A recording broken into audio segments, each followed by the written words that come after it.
Hello everyone, Horrible here. So I'm back here with my part 2 video. For those of you that may have missed the one that I just recorded and uploaded a short time ago, both of these videos were recorded with my iPad mini.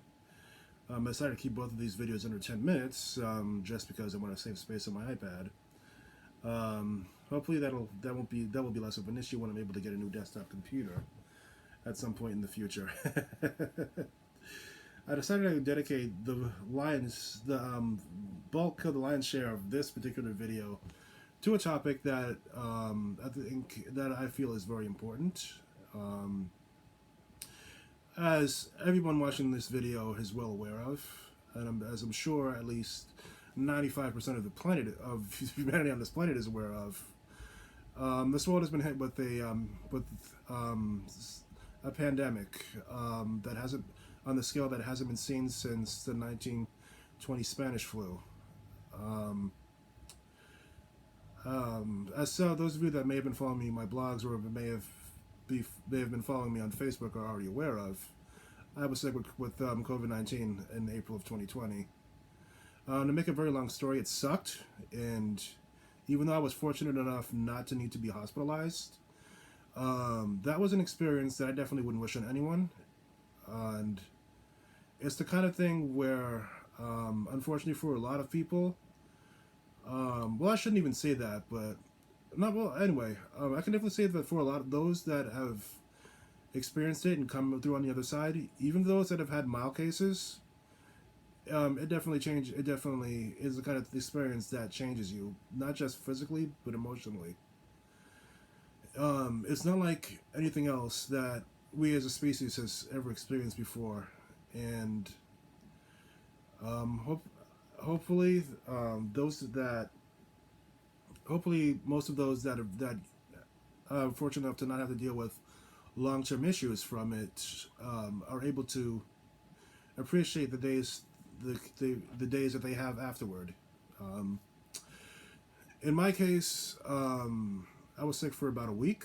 I started showing symptoms about a week before I was tested and tested positive. I was quarantined in this room for the 3 weeks that followed, which is a pretty interesting experience. Of course, at the time in April, there weren't vaccines or even known pharmaceutical things, and for most of the quote unquote civilized world, for most of them, that was their signal that there's nothing available right now. Fuck modern medicine, and excuse my choice of words, but that was basically the mindset for too many people.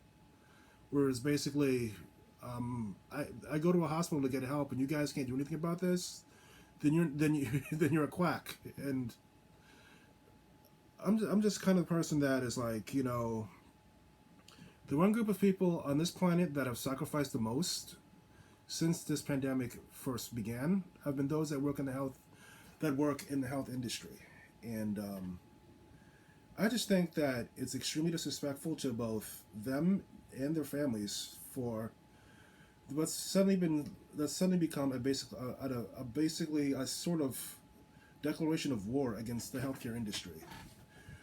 I'm well aware of the fact, and most people are well aware of the fact that in a lot of cases there are disparities, even in a country like America when it comes to healthcare in general. But that is still no excuse for a lot of the vitriol that is going out there.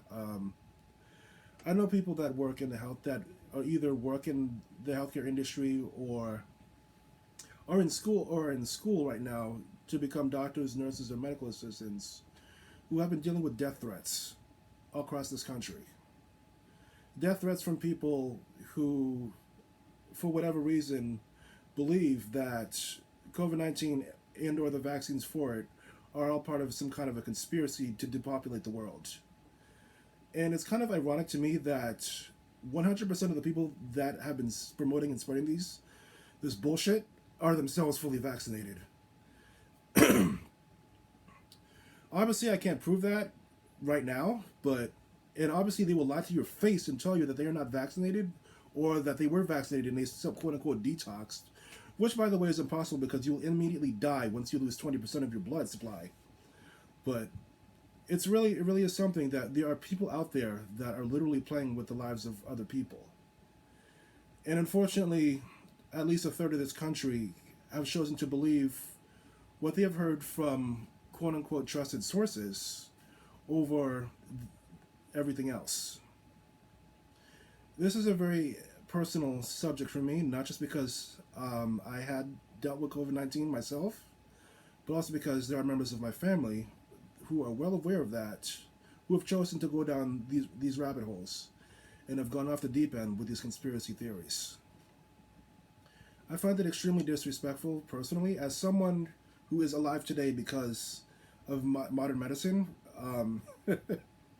I can't help but take it very personally. If I were to take my shirt off right now, you would see scars from surgeries that I've had. And if I was born at least maybe 40, 50 years ago, I wouldn't have lived to see the age of 5.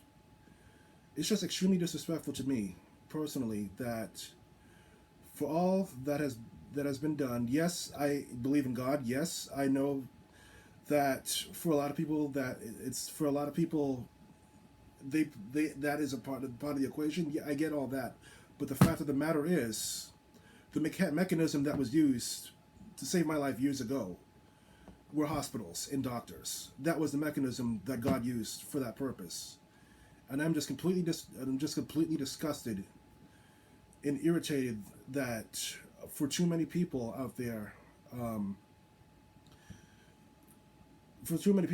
They have chosen their own selfishness and ignorance and wallowing in it and taking pride in it over saving their own lives and protecting the lives of people around them.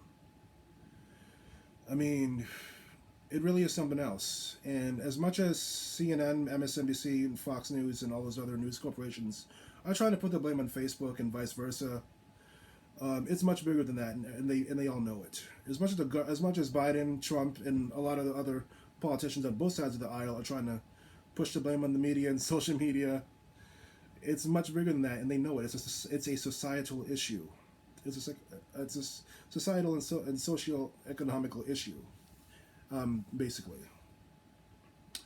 It's not going to be the only. It's obviously not going to be the only thing that will help get this pandemic under control, but the centerpiece for getting this pandemic under control is vaccination.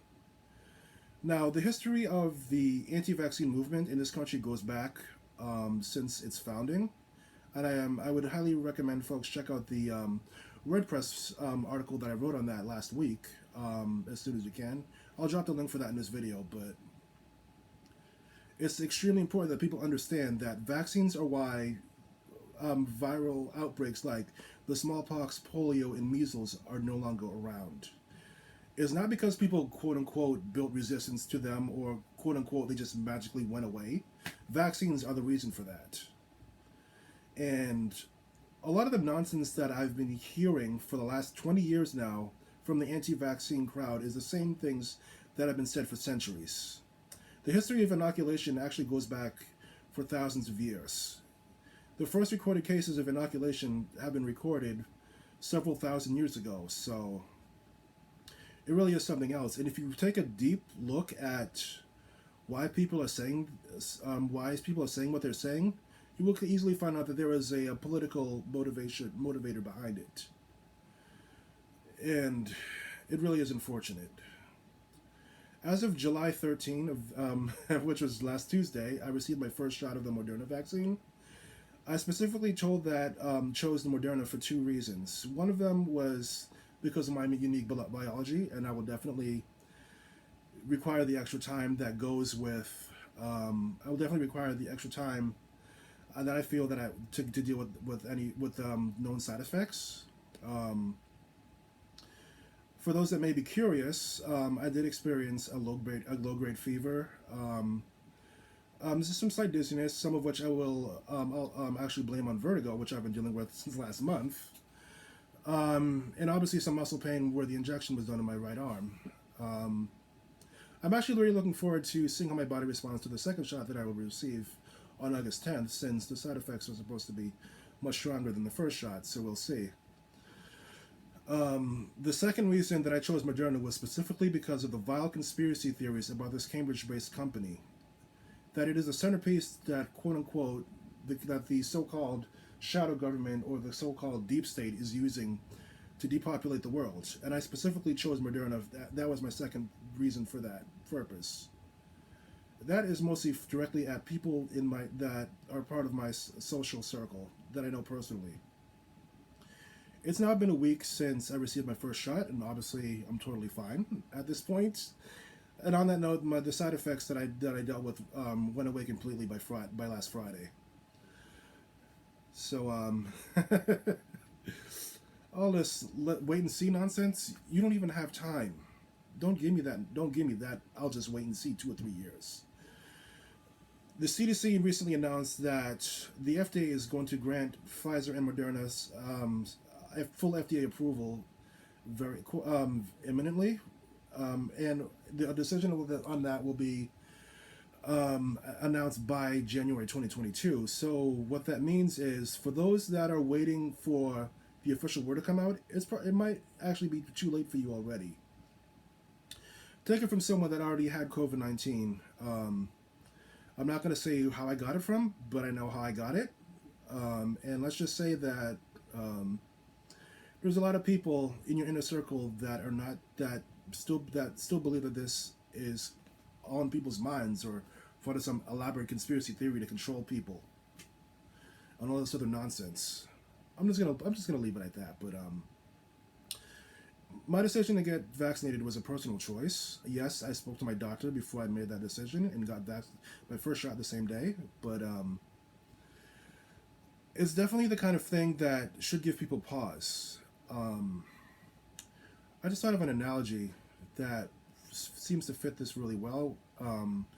Some of you may have heard of something called the crab, the crab mentality, which is basically for those who don't know, if you were to put a bunch of crabs inside of a bucket, at least a dozen or more, the crabs wouldn't be able to get out on their own. But if they were to pile together and link together, they would eventually be able to pull themselves out. But rather than do that, the crabs would rather fight amongst themselves to keep even one of them from being able to escape the bucket. So whatever. So if you would apply that to like a boiling pot on the stove, all those crabs are going to be someone's dinner because they chose not to work together to escape. It is what it is. It's basically the same thing here. People would rather bring down as many people with them as possible than to save lives, bit more or less. Vaccines are the key centerpiece for this, whether people want to accept that or not. And unfortunately, and this is my personal opinion, but the data that definitely does shows that a lot of people are going to needlessly die in the months to come because they chose to believe conspiracy theories. It's one thing to have legitimate questions about the side effects of the vaccines, as well as the risk versus reward weigh-in. But I can definitely say for sure, personally, that I always plan to get vaccinated. For me, getting sick with it, even though in my case it was a mild case, that was enough for me. And I can definitely say for sure that for a lot of people that are out there that are going by the everyone dies sometime, everyone dies when it's their time and all this other stuff. Yes, that's true. And it's also true, especially is the case for me, I shouldn't be alive right now. But because of modern medicine, that I am alive right now. There's no need for people to die prematurely to this pandemic, and that has been happening since these vaccines have been publicly available. They have emergency use authorization because they have been proven to be safe and effective, and clearly they work. I'm not parroting things that have been said on the news about the fact that this pandemic in America has become the pandemic of the unvaccinated. That's just a fact. That's exactly what's going on. I've looked at data for several hospitals, not just in Boston, but in New York, Houston, San Francisco, Los Angeles, Denver, Miami, and a few other places across this country, and it definitely does shows. And I'm talking about as of yesterday, and Overwhelmingly, over 99% of those that have been getting sick and dying are all unvaccinated people. And people still want to hold on to whatever it is that is keeping them from making the decision. I don't give a damn if it's Trump. I don't give a damn if it's Biden. I don't give a damn what it is. You need to let it go. You just need to let it go. Everyone is on this planet for a reason, and it's not your right to decide. It is, and it's not. It is definitely not your right to decide when it's someone's time to go. And that is one of the interesting things. That is the conspiracy behind the conspiracy with this anti-vax movement. It really is something else. I mean, it's not hard to figure it out. And while some people might say that CNN and MSNBC's decision to talk about the misinformation and a lot of the vile conspiracy theories out there, they recognize the fact that they would be doing more harm than good to not talk about those things. And even though I don't like seeing it on TV from time to time, I definitely get it. I understand. I understand it. They get it. They get how serious this is. And it really is something else. I don't know what's going to happen in the future. Obviously, I'm not a psychic. I'm not pretending to be. But one thing I can say for sure is this pandemic is far from over, and it's going to take a lot of people, most of them needlessly, in the months to come. I still remember some of the emails that I received last summer from people, as well as articles that I've read of correspondence that talked about people that were literally dying, believing that COVID-19 was a hoax, and literally dying, not believing that they had tested positive for COVID-19. Why did they die? Why did they die? Why did they die ignorant? Because they were told that COVID-19 wasn't real and wasn't a plot. It was all part of some kind of a quote unquote government plot to control people. And that's what it is. That's the reason that happened, and it really is unfortunate. Where some people would prefer to perish as fools. This video went on for twice as long as I expected, so hopefully it'll upload. But I definitely want to say this to members of the Christian community, especially, as interesting as that is. There's been a lot of debate since the vaccines came out about whether Christians should get vaccinated or not, and this has actually led to a lot of churches splitting. From what I've seen, overwhelmingly, almost all major Christian denominations in the U.S. and elsewhere have endorsed vaccines, and it's not part of some kind of a quote-unquote conspiracy between churches and the government. They looked at their own data. Johns Hopkins University is an institution run by the Seventh-day Adventist Church that I am a member of. The Seventh-day Adventist Church waited until, I can't remember if it was May or April of this year, to officially endorse the currently available vaccines by Pfizer/Biotech, Moderna, and Johnson & Johnson. They looked at all the data. They looked at they looked at the raw data. They took emotion out of it, which you need to do, because that is what's driving the vaccine hesitancy. People are focused on emotion, and that's fine to a certain extent. But they looked at the raw data. They looked at the evidence.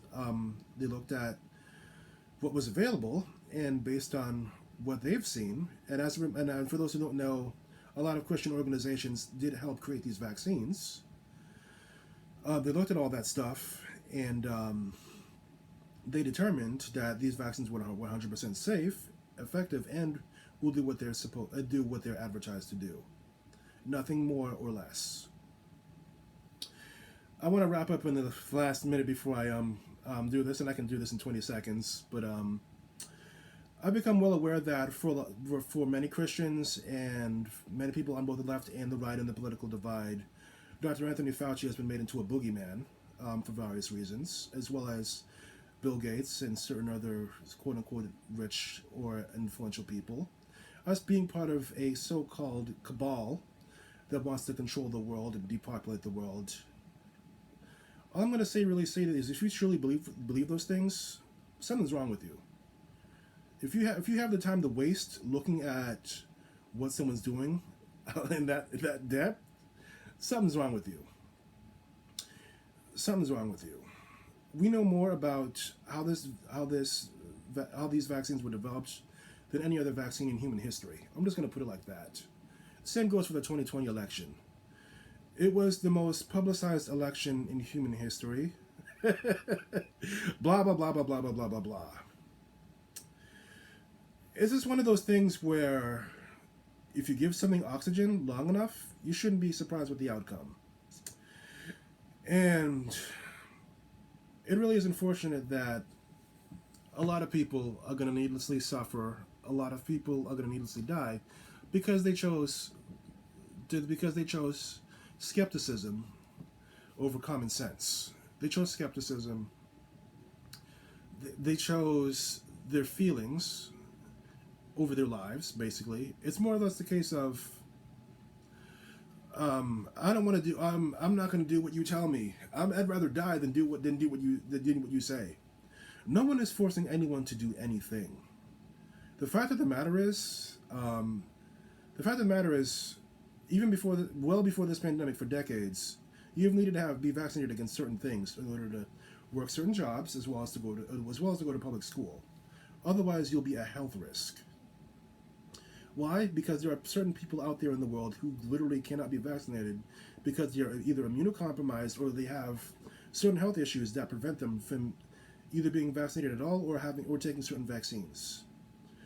That's the other extra dimension to the need for for the majority of the population to be vaccinated, is to protect them, as well as obviously those who are not yet old enough to be vaccinated at this as well.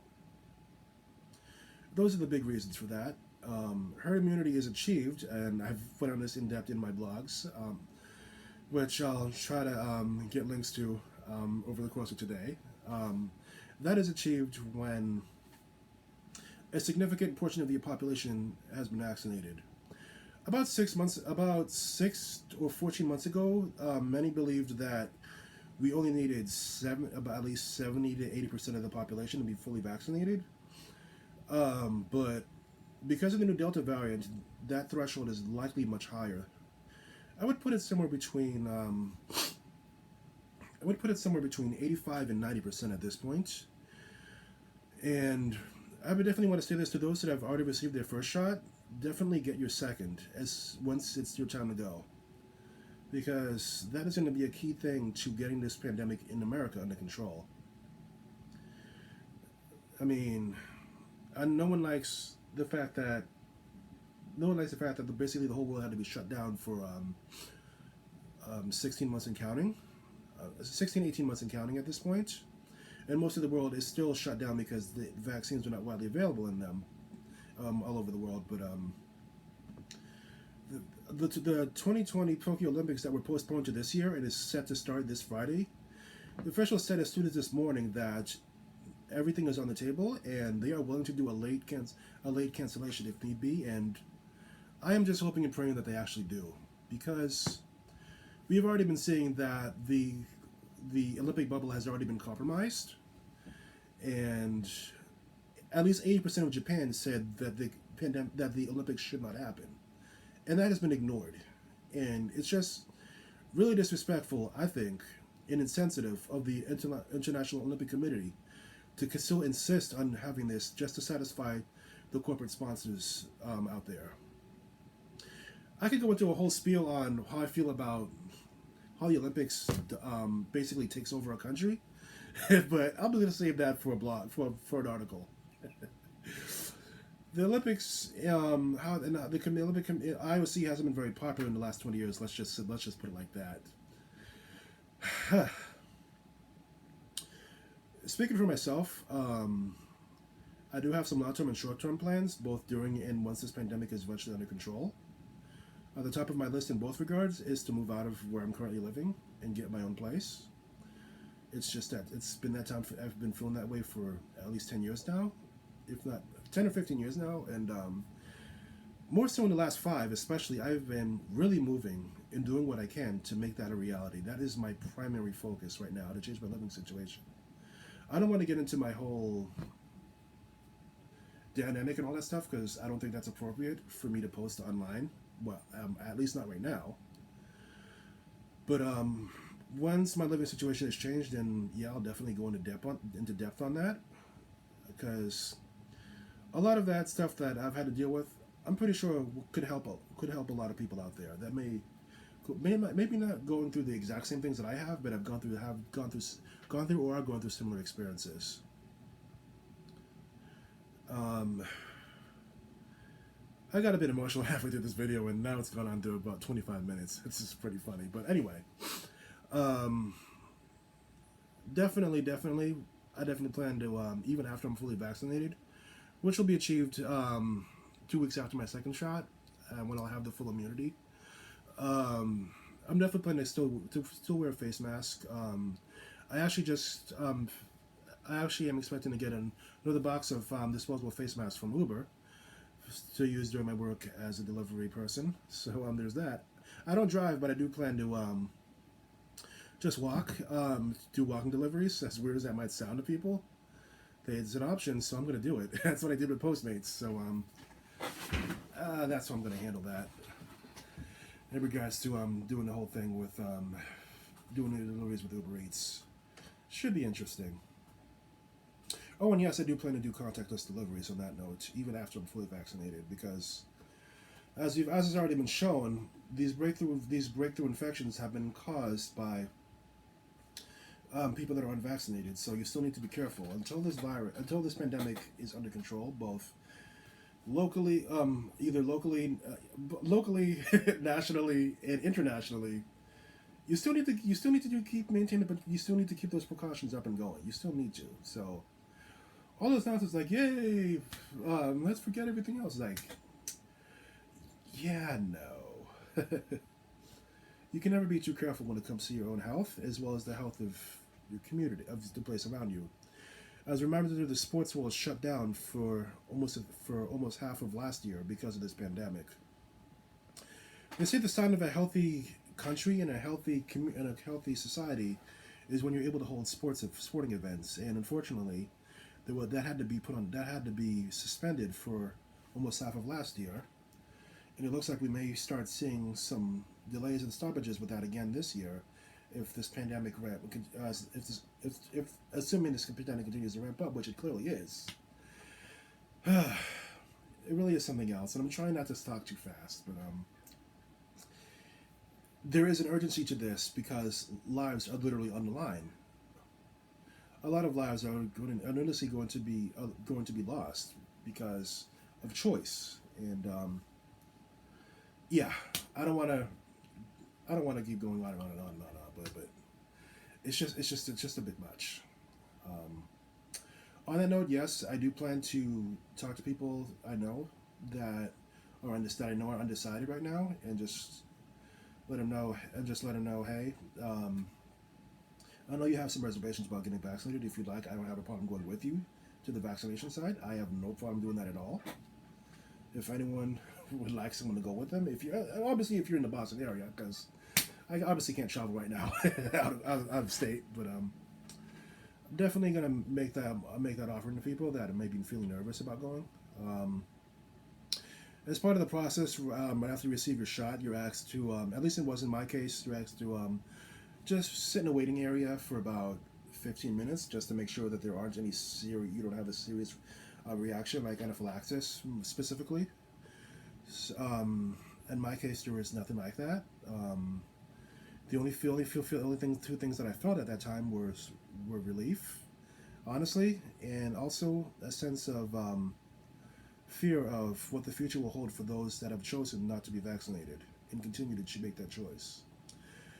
I am not as optimistic as I know a lot of healthcare professionals are, that full FDA approval will break the proverbial dam for a lot of the holdouts.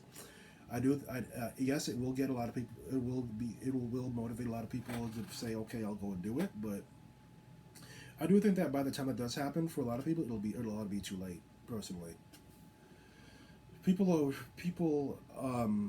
think that they have time and they don't, and we'll just have to wait and see how bad things get. I do think America will pass 1 million deaths to this pandemic. I don't know if it'll be at the end of this year, but I do believe we are going to reach that milestone. It's just a matter of when. Sorry, not sorry, but That's what the data shows. I'll see you in another podcast sometime down the road.